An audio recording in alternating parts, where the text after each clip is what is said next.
यूरोपीय संघ, सतह के नए केंद्र में आज हम पढ़ेंगे यूरोपीय संघ के बारे में। ठीक है, यूरोपीय संघ क्या है? यूरोपीय संघ यूरोप के देशों का एक संगठन है, एक ऑर्गेनाइजेशन है, जिसकी जो स्थापना है 1992 में हुई थी मॉस्ट्रेट ट्रीटी के द्वारा, मॉस्ट्रेट संधि के द्वारा, नीदरलैंड में। इसका मुख्यालय है ब्रुसेल्स में।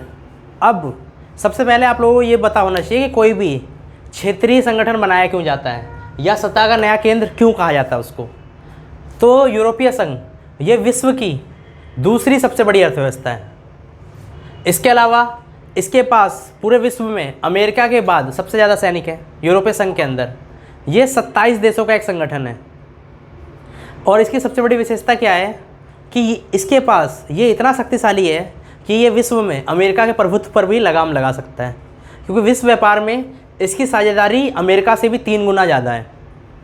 इसका एक देश है फ्रांस, उसे यूएनओ की सिक्योरिटी काउंसिल में इसकी जो मुद्रा है यूरो, वो अमेरिकी डॉलर के लिए भी एक खतरा साबित हो सकती है, जो कई सारे देशों में चलती है ये।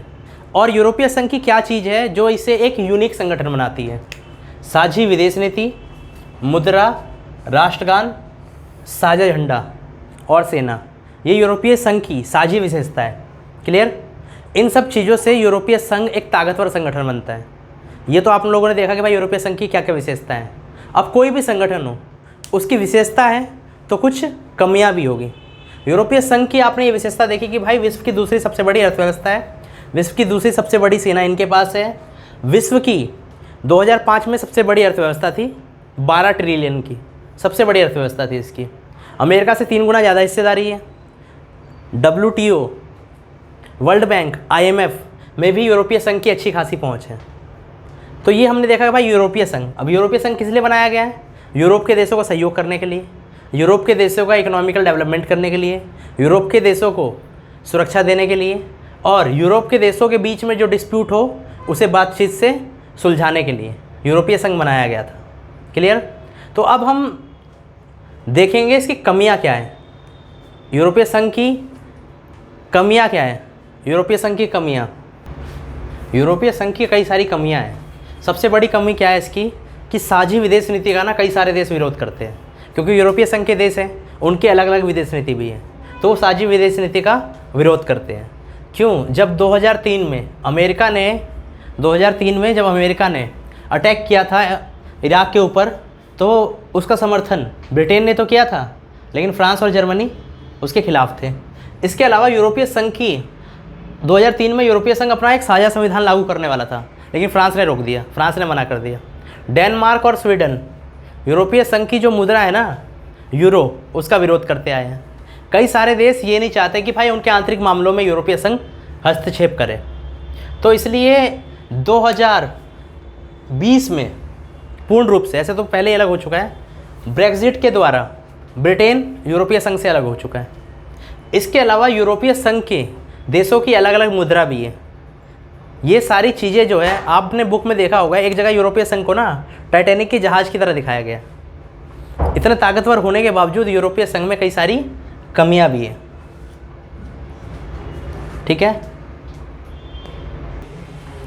आसियान, आसियान दक्षिण पूर्व एशियाई राष्ट्रों का एक क्षेत्रीय संगठन है। आसियान की स्थापना हुई थी 1967 में। आसियान की स्थापना 1967 में बैंकॉक घोषणा पत्र के द्वारा हुई थी। बैंकॉक घोषणा पत्र के द्वारा इसकी स्थापना हुई थी। शुरुआत में आसियान में 5 देश शामिल थे जिन्हें संस्थापक कहा जाता है: इंडोनेशिया, मलेशिया, थाईलैंड, फिलीपींस और सिंगापुर। ये सारे के सारे जो हैं ये आसियान के संस्थापक देश हैं। आसियान के संस्थापक देश हैं ये। इंडोनेशिया, मलेशिया के बाद थाईलैंड, फिलीपींस और सिंगापुर, ये संस्थापक देश थे। बाद में 5 देश और जोड़े गए, तब इनकी संख्या 10 हो गई। लाओस, कंबोडिया, ब्रुनई, वियतनाम और म्यांमार। आसियान की विशेषता क्या है? आसियान एक काफ़ी ज़्यादा बेहतरीन क्षेत्रीय संगठन साबित हुआ है। इसने काफ़ी ज़्यादा यश भी कमाया है। इसके अंदर ना इसने बहुत ज़्यादा विकास किया है दूसरे संगठनों की अपेक्षा। आसियान की एक शैली है जिसे आसियान वे या आसियान शैली के नाम से जाना जाता है। अनौपचारिक, टकराव रहित और मेल मिलाप की नीति। इसे आसियान शैली के नाम से जाना जाता है। इसके द्वारा उसने पूर्वी तिमोर और कंबोडिया संकट का निपटारा किया।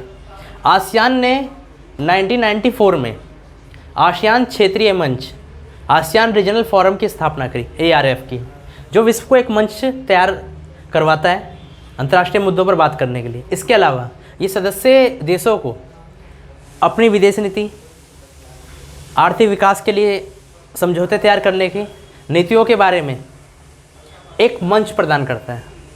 आसियान के 3 स्तंभ हैं: आसियान आर्थिक समुदाय, आसियान सुरक्षा समुदाय, आसियान सामाजिक और सांस्कृतिक समुदाय। जो आर्थिक समुदाय है ये आसियान के देशों के बीच में मुक्त व्यापार को बढ़ावा देने का कार्य करता है कि आसियान के देशों के बीच में मुक्त व्यापार को बढ़ावा दिया जाना चाहिए और जो आसियान के देश हैं उनके बीच में आर्थिक वृद्धि की जा सके। दूसरा है आसियान सुरक्षा समुदाय।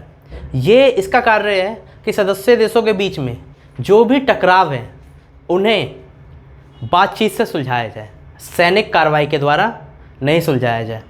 तीसरा है आसियान सामाजिक और सांस्कृतिक समुदाय।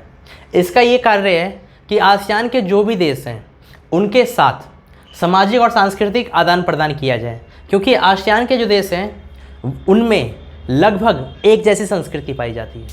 अब हमें आसियान का मुख्यालय भी पता होना चाहिए। तो आसियान का जो मुख्यालय है, आसियान का मुख्यालय है जकार्ता।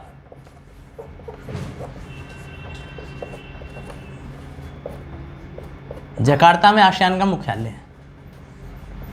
अब आसियान ने अब इतना यश कमाया है कि अमेरिका, ऑस्ट्रेलिया, जापान, चीन, भारत जैसे देश आसियान के पर्यवेक्षक देश हैं। ये ऐसे देश हैं जो आसियान के साथ व्यापार करते हैं। और भारत की भी एक नीति है। कौन सी नीति है? पूर्व की ओर चलो। ये भी आसियान से संबंधित है। इसके अलावा आसियान के 2 देश सिंगापुर, थाईलैंड, इसके साथ भारत ने FTA कर रखा है। FTA means free trade agreement. इनके साथ भारत का मुक्त व्यापार समझौता है। आपको ये संबंध भी पता होना चाहिए, आपसे पूछा जा सकता है।